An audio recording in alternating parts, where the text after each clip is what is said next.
sommes aujourd'hui dimanche 19 juin 1994 et il est 16h22 à Kigali dans le blindé de la SLM.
« 3 mai 1994.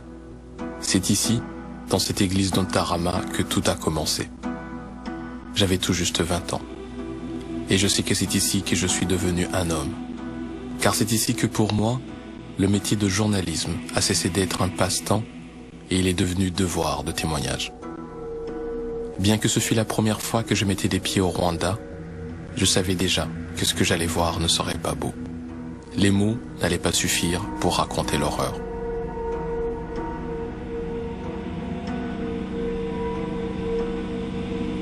Des milliers de cadavres.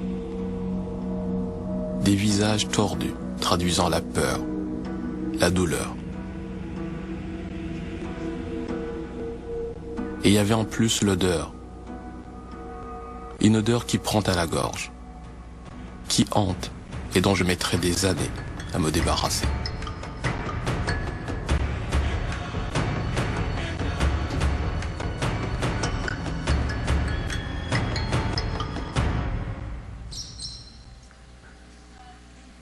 Aujourd'hui, Ntarama est devenu lieu de souvenir. Un musée, il faut dire, encore hanté par son lourd passé récent. Je suis revenu ici pour tenter de donner un sens à l'aberration qu'a été ce génocide. Pour essayer de répondre à ces lancinantes interrogations dans ma tête. Comment a-t-on pu? Comment une population à ce point christianisée s'était laissée aller à une telle barbarie? Et après une telle horreur, est-ce possible de se réconcilier?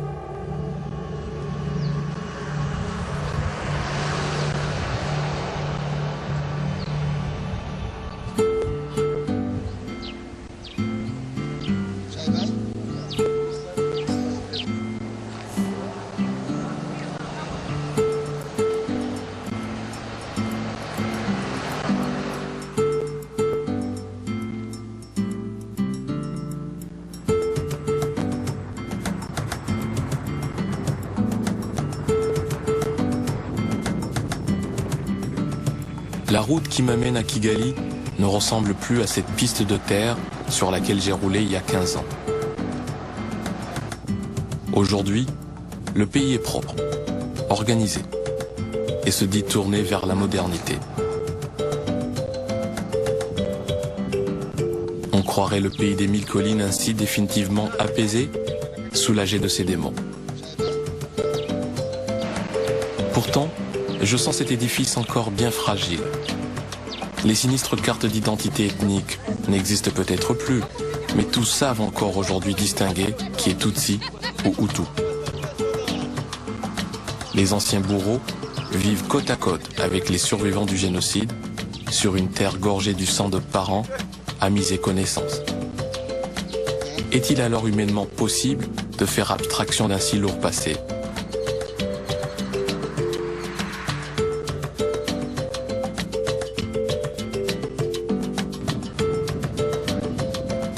En 15 ans, ma vie a bien changé. Mais ce Rwanda que je retrouve, lui, où en est-il? Kigali a une allure d'une ville encombrée, pressée, et en apparence peu encline à des questionnements existentiels sur des drames d'hier.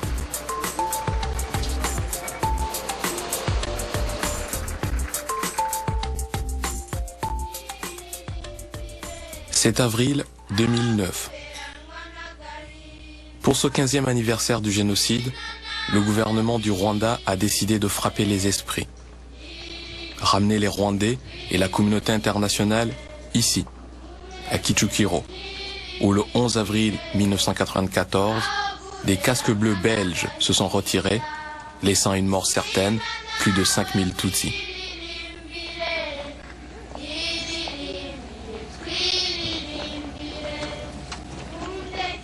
Pour présider les cérémonies de commémoration, l'homme fort du Rwanda, Paul Kagame.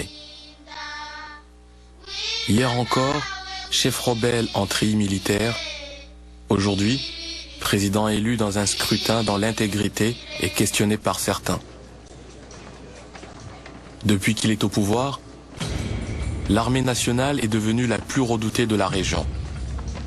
Le Rwanda affirme avoir appris à ne plus compter sur les autres pour sa survie. Le discours officiel de Kagame impose sur le Rwanda le thème de la réconciliation. In terms of bringing to justice those who are mainly responsible for genocide. But it is up to the people of Rwanda. It's up to me, it's up to you to know how to build our future.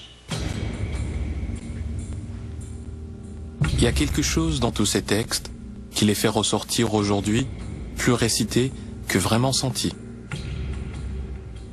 Beloved countrymen, it will take love and courage to arise and shine. For I can see the dawning of a new day and a new generation saying, never again, never again, never again. For we will make it, and yes, yes we can. Mais dans la foule, plusieurs rescapés du génocide. Ceux pour qui 1994 n'est pas histoire. Ce n'est même pas le passé.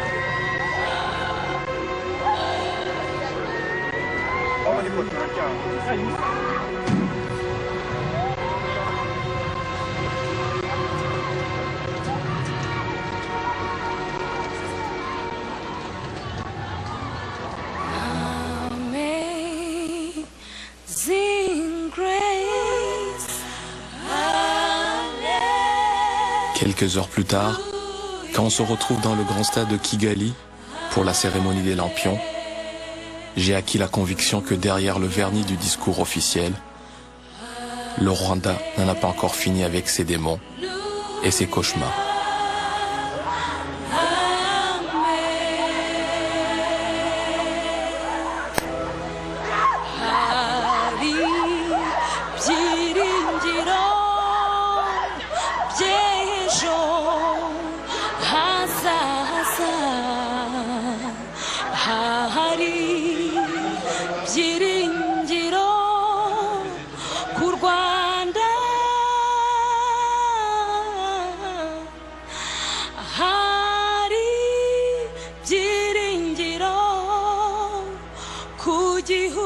On n'a pas encore tout entendu. On n'a pas encore répondu aux questions de ceux qui sont venus dans ce stade, où le mot espoir est plus une incantation qu'une certitude.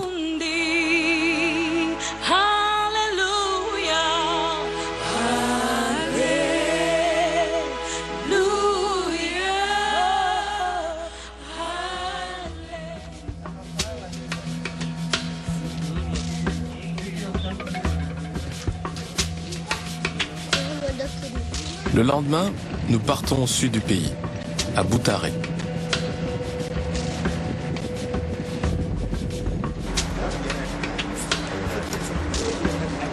J'ai rendez-vous avec Cassius Nturo, Cassius aurait pu être mon jumeau de destin si la vie n'en avait pas décidé autrement.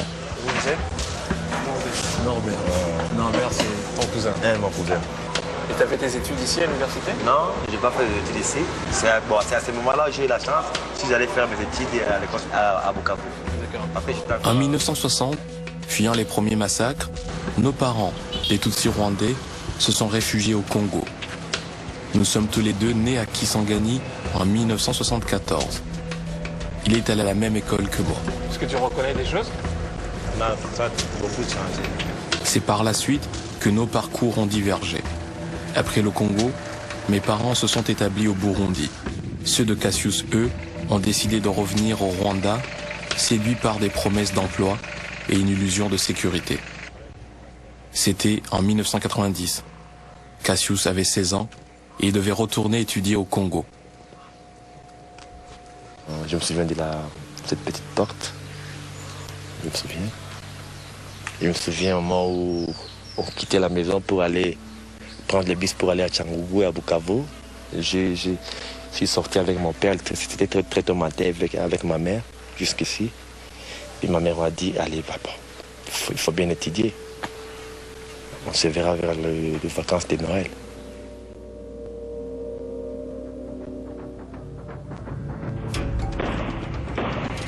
Un mois à peine plus tard, c'était le début de cette guerre qui culminera avec le génocide de 1994. Il m'écrivait souvent par lettre. Alors, ce qu'il me disait, il ne faut jamais essayer de venir. Et eux, ils te disaient pas qu'ils avaient l'intention, eux aussi, de fuir? Bon, ils n'avaient pas vraiment l'intention de fuir parce qu'ils ne savaient pas vraiment qu'ils vont être tués par les génocides. Parce que même, ce n'était pas mes parents seulement, même tous les Rwandais ne croyaient pas qu'on va discriminer ou bien on va tuer les peuples, toute la population Tutsi.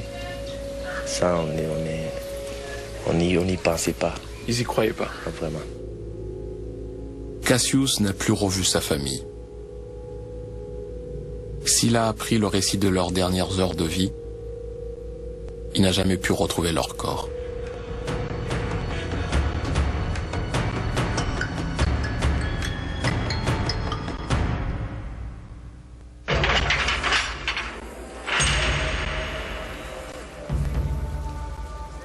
Des milliers de Rwandais ont participé au massacre de leurs voisins Tutsis. Après repentir, plusieurs ont été libérés et se sont retournés dans leur village. Mais ceux à qui on impute les pires crimes ont été condamnés à de longues peines de prison. Je crois qu'il y avait un démon qui s'était emparé des esprits des Hutus. Cet homme que nous n'avons pas le droit d'identifier a orchestré le massacre de plus de 500 de ses concitoyens Tutsis. Je peux vous avouer que moi-même, je doutais de ce que je suis. Parce que je suis Hutu, parce que je suis Tutsi. Qui est vraiment Hutu et qui est Tutsi? Moi, j'avais une femme Tutsi. Votre femme est Tutsi. Oui. Comment est-il possible de participer à des planifications d'extermination de la même ethnie à laquelle appartient votre femme? Vraiment, ça c'est très difficile d'expliquer. Il avait la peur de se mettre à côté. Parce que se mettre à côté, c'était se condamner à mort lui-même et aussi condamner sa famille.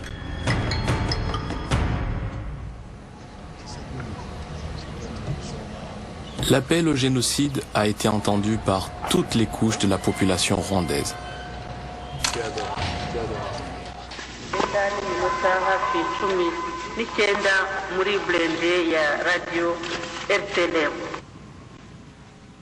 Elle, c'est avec la voix qu'elle a tué.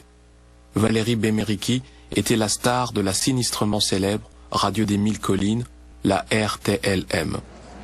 Moi, je ne sais pas pourquoi j'ai été la plus célèbre de toutes les autres journalistes qui étaient là. Mais ce que je sais, c'est que également j'ai contribué effectivement au génocide parce que tout ce qu'on me disait, on me commandait et je devais pratiquer ça. Et consciemment, je me disais, si je ne pratique pas ça, c'est moi qui risquais d'être tué.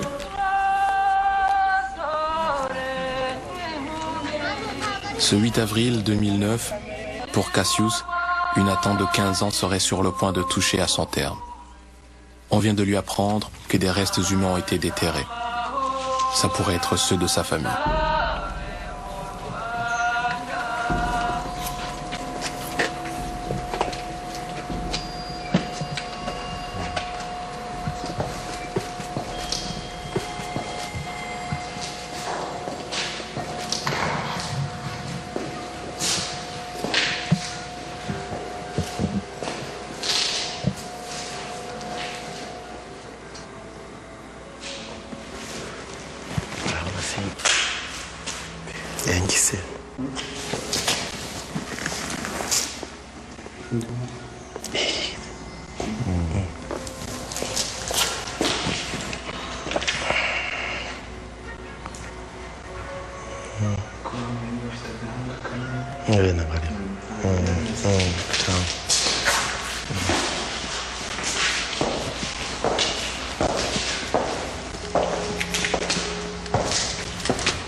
Qu'est-ce que ça t'a fait? Très noir. C'est choquant. Et qu'est-ce que tu as pu reconnaître? Il n'y a rien à reconnaître là-dedans. Bon, c'est pas facile d'être contre quelqu'un dans une étape pareille. Mais ce que j'ai comme confiance que ce sont eux, c'est la site, c'est la place là où on les a déterrés. C'est là où on les a tués. Donc tu crois que ça peut être eux? Ah, c'est eux. C'est très sûr. Qu'est-ce qu'on ressent quand on vit un tel moment? Parce que tu l'attendais depuis 15 ans. C'est bien et puis c'est choquant aussi. T'es ressorti très vite, Cassius. Comment? T'es ressorti très vite comme si... Bon, j'ai évité de rester parce que je ne devais pas résister. Je suis de rester. Mais ce que je vais faire, c'est de chercher comment retourner ici à Boutaré pour voir comment les honorer, quoi.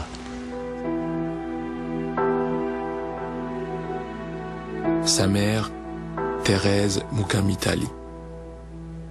Son petit frère, Marius Mitali. Son père, Pierre Nturo.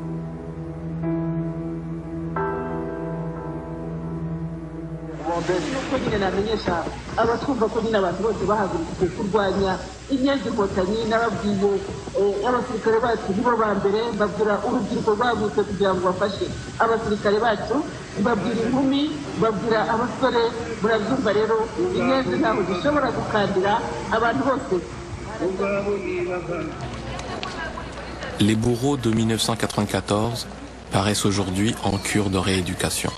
Je crois que c'est en 2006 que j'ai commencé à réaliser que ce qui se passait au Rwanda, que ce n'était pas normal, que ça dépassait les mesures. Alors c'est à ce moment-là que j'ai pris la solution d'avouer, d'accepter mes péchés et de demander pardon.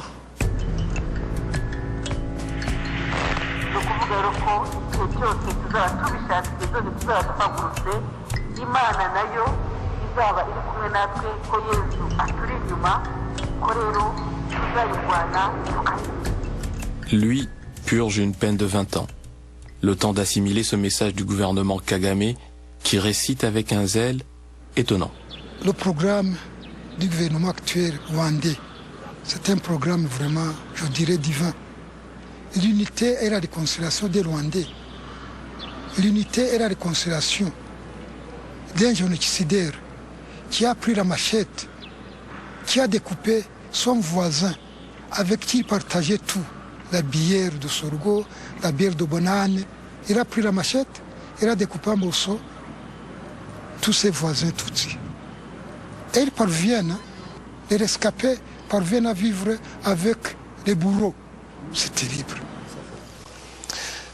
Cassius, on est en face de la prison de Boutaré, où sont incarcérés les présumés coupables de la mort de vos parents. Qu'est-ce que ça vous inspire? Est-ce que vous sentez une colère, une haine quand vous êtes là? Bon, j'ai pas une haine parce que dans moi, j'ai fait ce que je peux dire que j'avais pardonné. Je l'ai pardonné. C'est pas à cause de quoi, parce que moi, depuis que j'ai commencé à prier, depuis que j'ai donné ma vie à Jésus-Christ, je dis que je dois pardonner.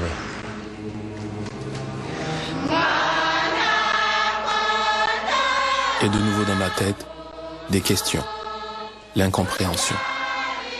De nouveau, l'étonnement devant ces églises pleines, même la messe de fin de jour à la prison de Kigali. Et peut-être une triste preuve de l'égalité des sexes au Rwanda, de nombreuses femmes ont activement contribué au génocide.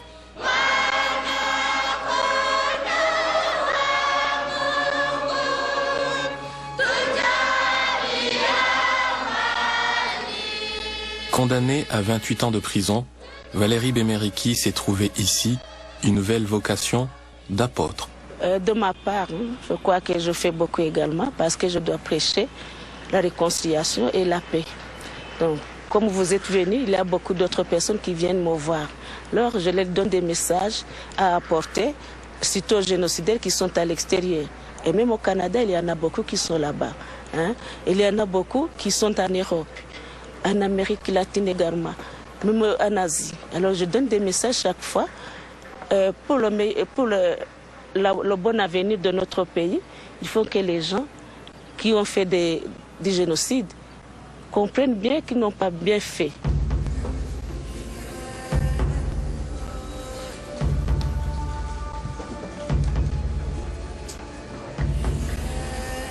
Là, chez vous, vous ne comprenez pas ce qui est le génocide rwandais. Et en réalité, il y avait un génocide ici au Rwanda. Regardez, par exemple, moi. J'avais mes parents, j'avais mes frères, maintenant je suis moi-même. Mais ce qu'on comprend encore moins, c'est la force que vous avez de pardonner, de passer au-delà de ça tout de suite et puis de continuer à vivre dans le même pays où ça s'est passé avec les mêmes assassins. Comment on peut comprendre ça? Mais de toutes les façons, ce que je peux te dire, c'est quoi? Pour moi, c'est une grâce. Avant, c'était un peu difficile de comprendre, de pardonner les gens. Mais dès que j'ai eu la chance, c'est ça que je peux dire, de recevoir Jésus-Christ dans ma vie, j'avais ce courage de pardonner.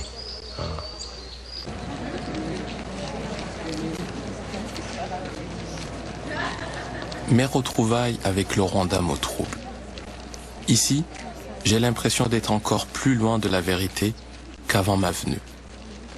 J'ai la sensation d'être au milieu d'une pièce de théâtre scrupuleusement apprise par tous les acteurs, révélée par ce volontarisme des uns des autres à tenir des propos convenus.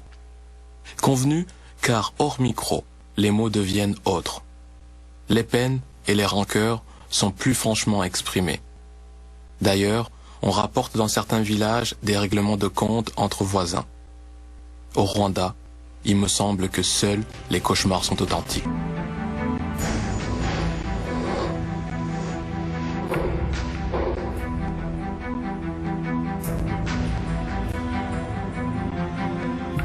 Juillet 1994, le monde assiste avec stupéfaction à l'un des plus grands exodes des temps récents.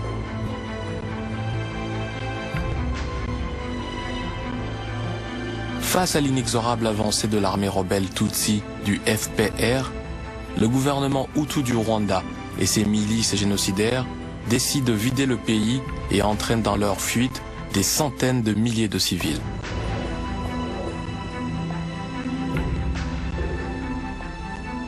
Plusieurs de ces réfugiés se rendent au Congo. Ils déferlent sur les villes du Kivu. Et ici, à Goma, 750 000 d'entre eux viendront s'échouer. Très rapidement, c'est une nouvelle catastrophe humanitaire. Une épidémie de choléra. Après des mois d'indifférence face au génocide du Rwanda, le monde décide enfin d'empêcher une autre tragédie. Les organisations humanitaires débarquent. Médecins sans frontières envoie une unité de choc.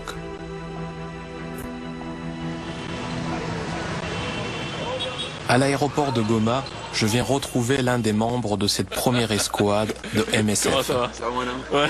Qu'est-ce qui t'est arrivé à la jambe? Le football. Non, avant, je me suis cassé la grosse orteil.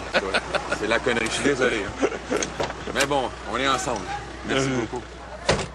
En 1994, mon ami Marc Vachon est alors un jeune travailleur humanitaire. Des drames, il en a déjà vu au Soudan, en Bosnie et en Irak. Mais ce qui se joue à Goma dépasse tout ce qu'il a connu. Alors, moi, mon premier chose, c'est que le mec avec qui j'étais, Luc, il me dit, Marc, quand on sort, tu comptes les cadavres. 1, 2, 3, 4, 5, 6, 7, 8, 9, 10, 11, 12, 13, 14, 15, 16, 17, 18, 19, 20, 24, 28. Ça n'a pas de bon sens, faut arrêter de compter, des deux côtés. Et Luc, il m'a foutu une baffe, et puis il m'a dit, le grand, arrête de compter, regarde.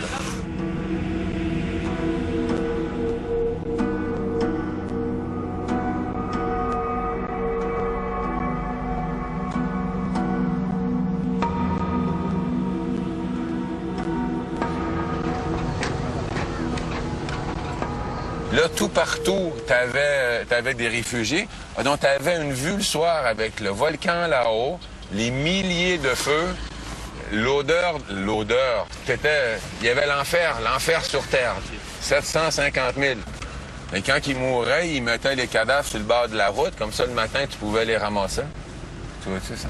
Oh, petit! Marc Vachon doit construire 2 hôpitaux de campagne pour accueillir chaque jour près de 700 patients.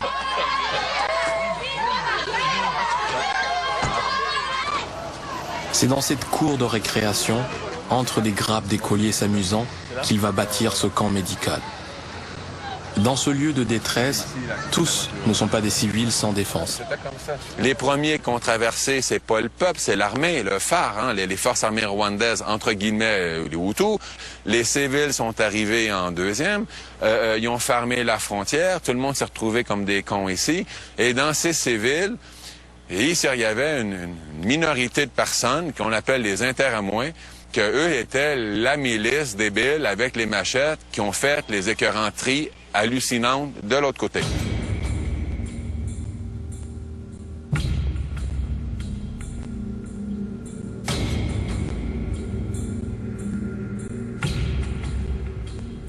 Immédiatement se pose alors l'épineuse question éthique de la séparation des réfugiés innocents de ceux qui sont responsables des massacres au Rwanda.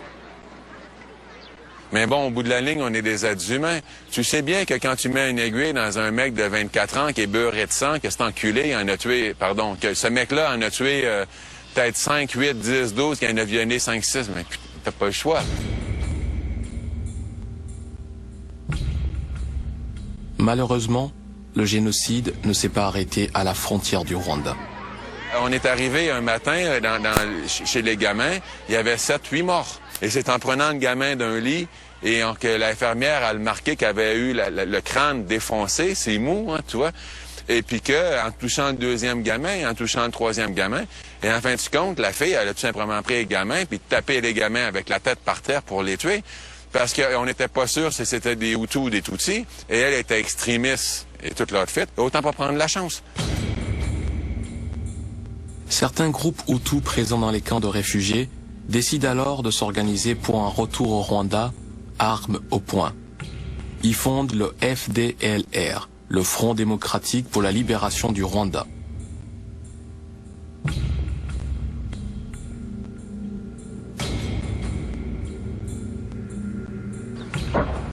L'armée rwandaise de Paul Kagame envahit le Congo sous prétexte que le gouvernement du Congo n'en fait pas assez pour arrêter les génocidaires.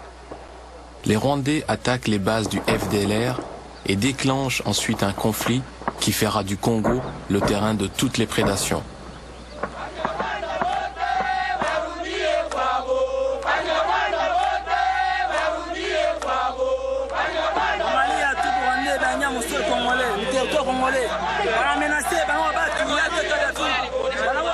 Résultat, l'Est du Congo est plongé dans une guerre qui dure depuis plus de 12 ans et qui a causé plus de 4 millions de morts.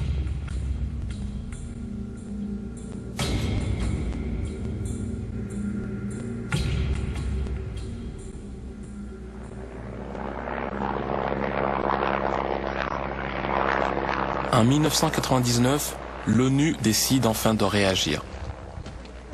Et aujourd'hui, avec ses 17 000 soldats, sa mission au Congo, la MONUC, constitue son plus grand déploiement dans le monde. Seulement, dans un pays presque aussi grand que toute l'Europe occidentale, sa capacité est limitée.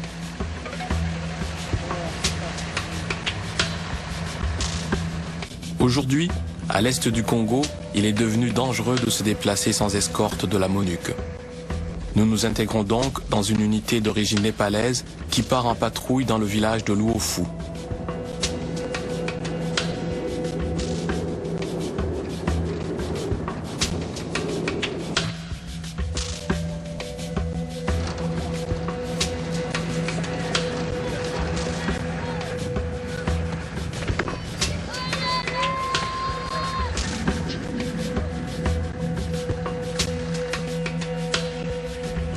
Luofu est un pauvre village de quelques centaines d'habitants, pris malgré eux entre les tirs croisés de l'armée congolaise, les FARDC, et le rebelle Hutu, le FDLR.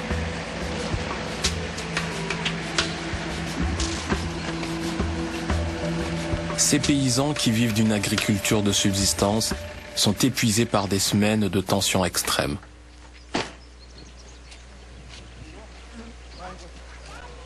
Bonjour. Et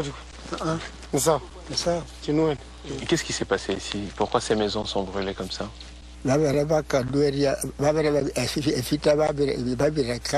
Ce sont des militaires FARDC qui ont incendié ces maisons parce qu'après les affrontements avec les FDLR, ils sont revenus en train de demander aux gens de rentrer dans leur maison. Entre-temps, ils étaient en train de piller et d'incendier les cases.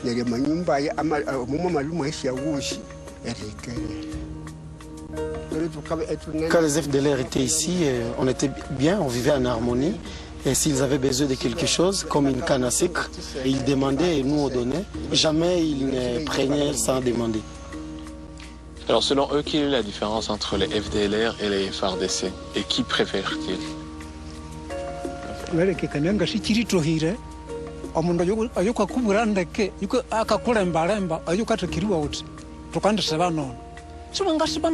Si on peut me demander avec qui vivre, moi je vais chercher ou choisir celui avec qui je peux vivre en harmonie. Si c'est le FARDC qui peut bien me garder, me dorloter et assurer ma sécurité, je vais vivre avec lui. Si c'est le FDLR qui peut le faire, je suis d'accord. Mais établir une comparaison, pour moi, ça me paraît difficile.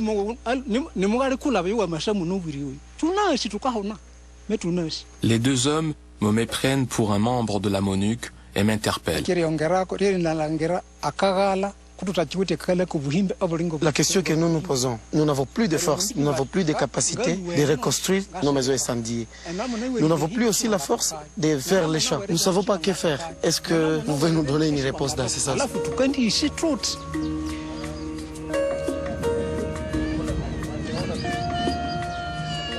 Soudain, une patrouille de l'armée congolaise avance vers le village.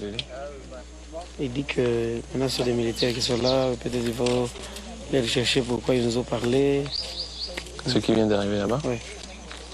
Jumbo. Bonjour. Vous allez bien? Comment ça va? Bonjour. Moi, je suis le lieutenant Boulaboula Daniel. Comment ça se passe ici? Nous n'aimons pas cette situation, nous sommes venus pour mettre le calme, mais nous ne voulons pas attendre même cela depuis les gens. Ce n'est pas Dieu, c'est pour cela que je suis en train de tourner avec les PM pour arrêter les gens qui sont venus, qui tracassent les gens ici, mais on n'a pas encore trouvé aucune personne ici. Et qu'est-ce qui s'est passé ici?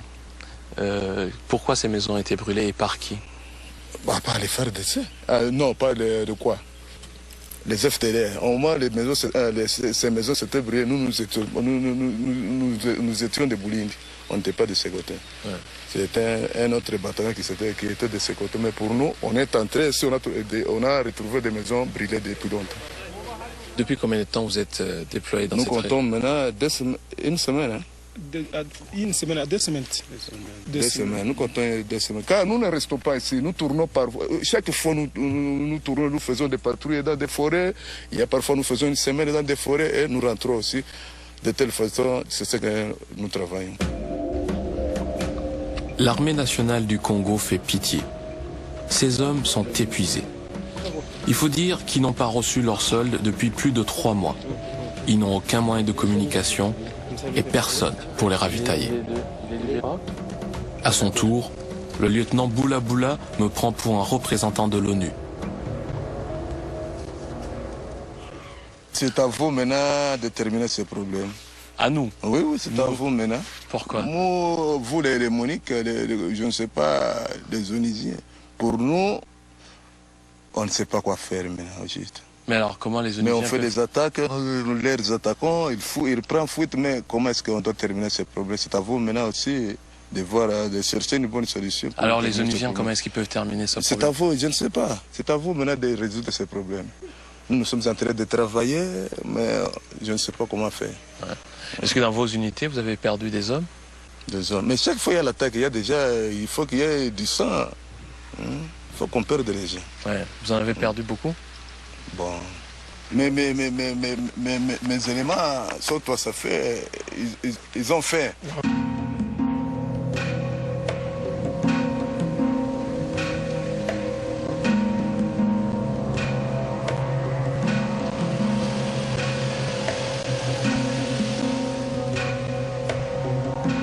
Si les villages isolés sont des cibles faciles d'attaque des groupes armés, les villes n'échappent pas plus au pillage. À 3 heures de route de Luofu, c'est Kanyabayonga. Un contingent de la MONUC est stationné juste à l'entrée de la ville. Pourtant, Kanyabayonga accuse chaque jour des attaques.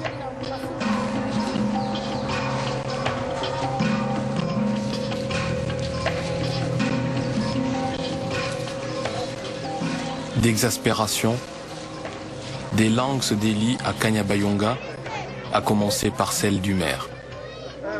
La population est en détresse. Et à qui vous les imputez, ces pillages? En tout cas, en général, ce sont les hommes en uniforme. Parce que nous ne savons pas qualifier le groupe. Parce qu'on a des démobilisés, on a des FDLR, on a les VARDC. Il y a un vieux qui a été tué au paysanat. Vraiment, c'est dommage. Il a été même brûlé. C'est ainsi que même les violences sexuelles, les viols et les violences sexuelles, vraiment, ça ne fait que décrier aussi notre population. Cette fois-ci, les militaires dans nos champs, ils commencent à moissonner ce que nous avons planté. Comment est-ce que nous pouvons vivre? Les militaires voulaient dire les FARDC. Oui, les FARDC. Ils commencent à aller au champ pour aller récolter tout ce que nous avons planté. Mais si vous avez, en fait, vous avez des caméramans, vous avez des appareils, c'est à vous aujourd'hui pour bien observer. C'est à vous de bien mettre votre appareil pour bien observer si ce sont des intérêts ou ce sont nos militaires qui... Attendez, mais comment se font les pillages? À quelle heure et comment? Vers 19h ou 18h30. Juste 19h, déjà vous nous arrivez ici. Quand vous mangez, nous allons beaucoup souffrir. Et ça se passe où? Ici dans le centre-ville? Oui, dans le centre-ville. Partout. Même bon, nous avons des moniques ici. On manque ici, on peut faire quoi? Il dit qu'ils nous gardent ici, mais nous gardent bien.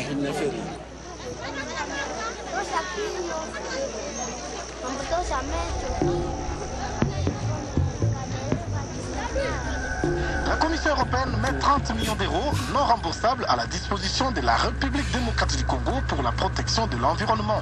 Une convention de financement dans ce sens a été signée ce lundi à Kinshasa entre le commissaire européen au développement et à la gestion des ressources naturelles, des aires protégées et l'arbre.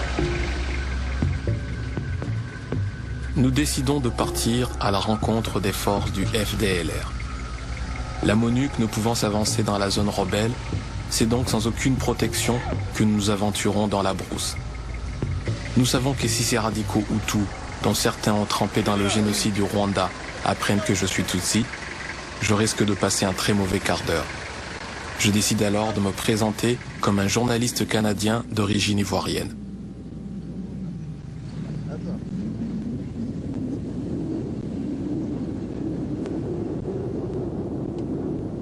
Nous nous rendons jusqu'au premier poste de contrôle du FDLR où nous sommes arrêtés.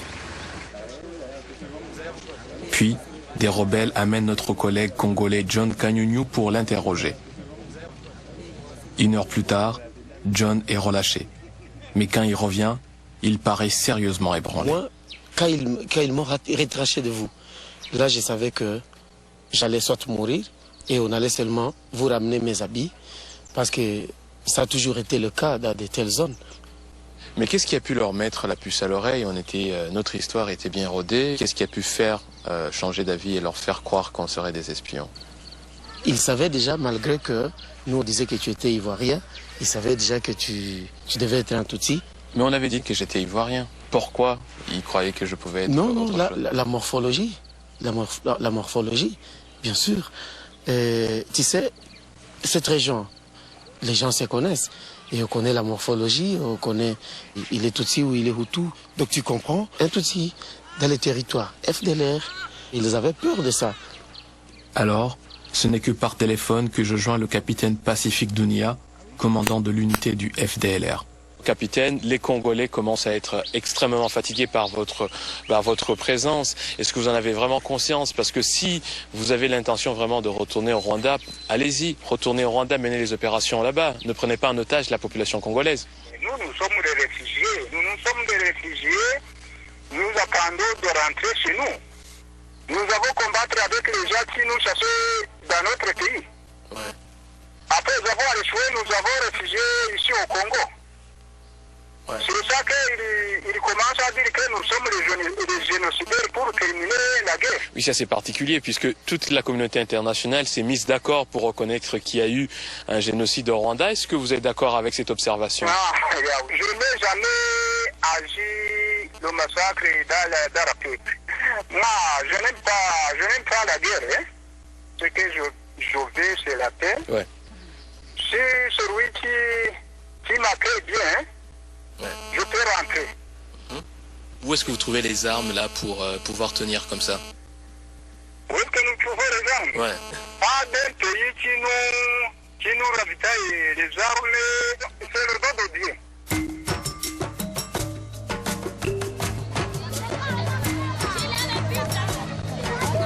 Retour à Goma.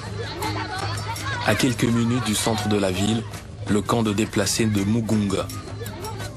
C'est dans ce genre de camp que viennent se réfugier des milliers de Congolais, fuyant l'insécurité dans leur village. Les conditions de vie ici, atroces.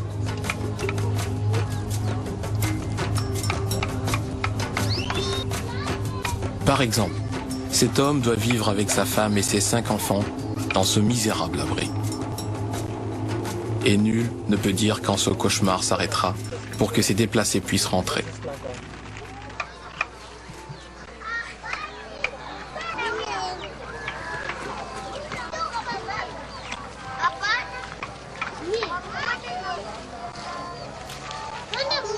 C'est un jeune pasteur qui me sert de guide dans le camp. Et si je pensais avoir vu le comble de l'ignominie, une rencontre va me prouver du contraire. Bonjour madame. La petite fille, elle s'appelle comment? Doric. Doric. Elle a quel âge? Qu'est-ce qui s'est passé? Qu'est-ce qui lui est arrivé? Et donc depuis l'enfant a perdu la parole?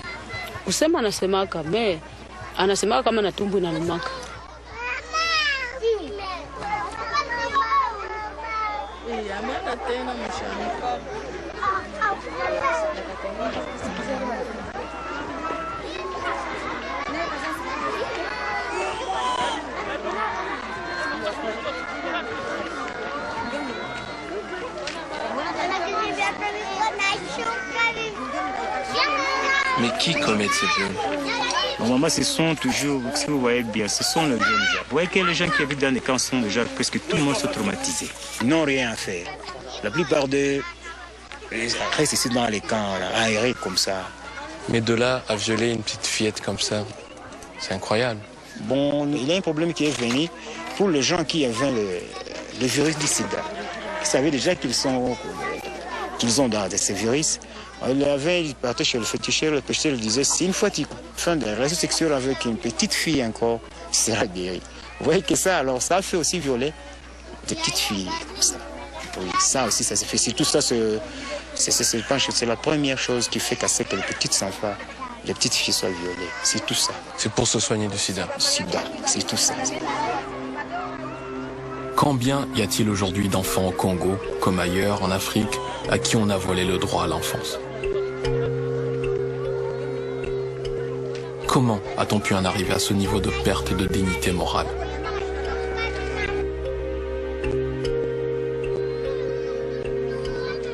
Je décide de retourner sur les lieux de mon enfance. Là-bas, j'espère retrouver un sage qui pourra me dire si on peut se relever de ces atrocités.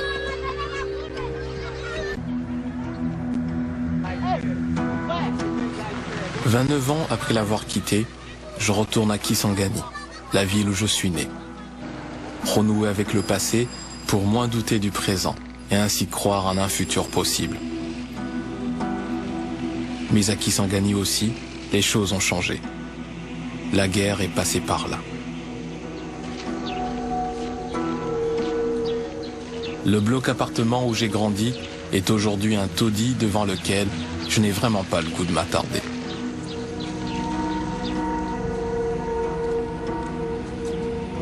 L'hôpital où je suis né tombe en ruine et devient mouroir.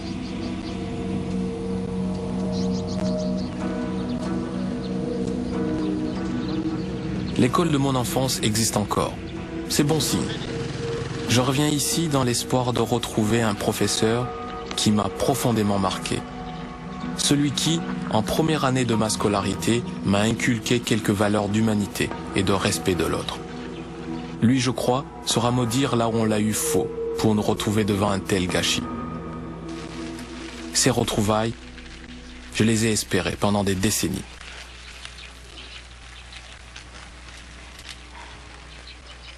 Les frères maristes administrent encore l'école. Il y a donc de bonnes chances que je retrouve celui que je suis venu chercher, frère Honoré. Le supérieur de l'école vient lui-même à ma rencontre. Et le frère Honoré, vu le poids de l'âge, n'a pas pu intervenir assez vite. Et il est décédé en 2007, au mois d'octobre. Donc il était populaire quand même. Oui, très populaire. Au 3e mois, les élèves savaient lire et écrire. Alors les parents, évidemment, ils étaient contents que son enfant soit dans la classe du frère Honoré.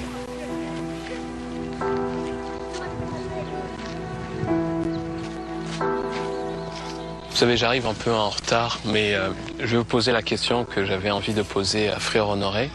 Comment ça se fait que ce pays où il y a eu des frères Honoré a pu produire autant de criminels, de gens corrompus, des gens qui se foutent complètement de leur population? Qu'est-ce qu'il en pensait? Il disait toujours que ceux qui sont devenus, ils le sont devenus, non pas parce qu'on ne leur avait pas appris à respecter le bien commun, à respecter les autres, et il avait comme un sentiment d'échec comme ça. D'échec collectif de l'école, de lui, de son éducation?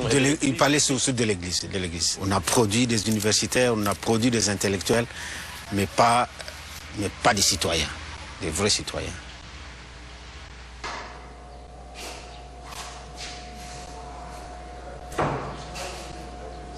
Dans cette classe, il y a près de 30 ans, j'ai pour la première fois été confronté au défi d'apprendre, de savoir.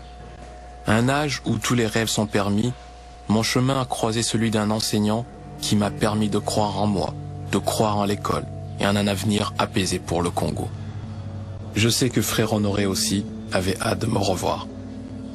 Il y a 3 ans, nous nous étions parlé. Il m'avait alors appris que des 40 élèves qui étaient avec moi dans cette classe en 1979, nous n'étions plus que 4 survivants. Tous les autres ont péri, emportés par tous les maux qui affectent aujourd'hui l'Afrique. Les guerres,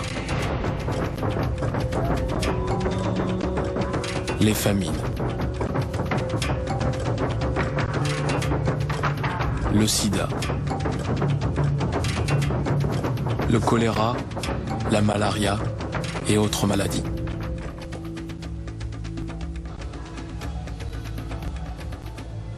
C'est pour cela que pour frère Honoré, il y avait urgence à ce que nous nous revoyions. Je ne l'avais pas compris. Ma quête va donc s'arrêter ici, sur ce rendez-vous manqué.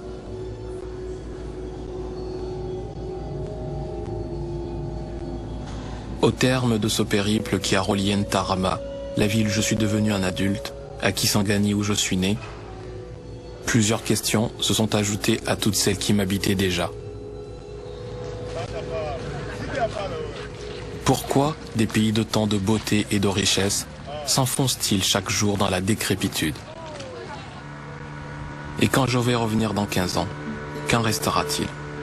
Je ne sais pas. À défaut d'apporter des réponses, aurais-je au moins fait œuvre utile en posant ces questions? Je l'espère.